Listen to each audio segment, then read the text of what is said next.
松。哦，告诉人家答案好不好？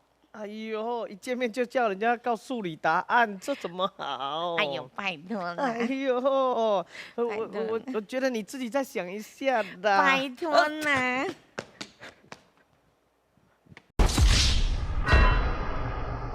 阿萨布鲁的意思是无正经，但是这个词其实是对日语来的。请问日语内底阿萨布鲁是什么意思呢 ？A. 衫乌白穿 ，B. 透早洗身躯 ，C. 大食大啉。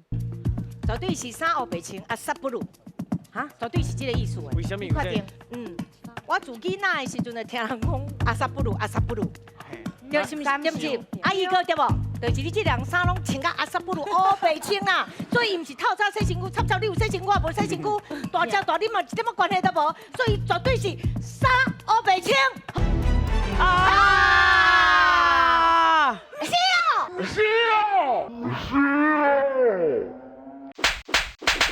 来劝告老师者，有讲一半对，就是阿萨，就是迄个早起的意思啦嘿。啊，毋过后壁迄布鲁吼，迄是咱的音会走错去，其实是呼噜啦。啊，呼噜就是讲迄个洗身躯的所在有无？啊，就讲迄个嘿呼噜经，啊，就是讲早起咧洗身躯，伫过去日本较古早时代的时阵，感觉是唔对的，因为感觉迄种菜店的，也是迄种特种行业的吼，暗时陪人困了，早起才咧洗身躯，无正经安尼啦。你讲啊，拢早起洗身躯呢？所以美国人是阿萨布鲁。嘿哦，应该是。有道理。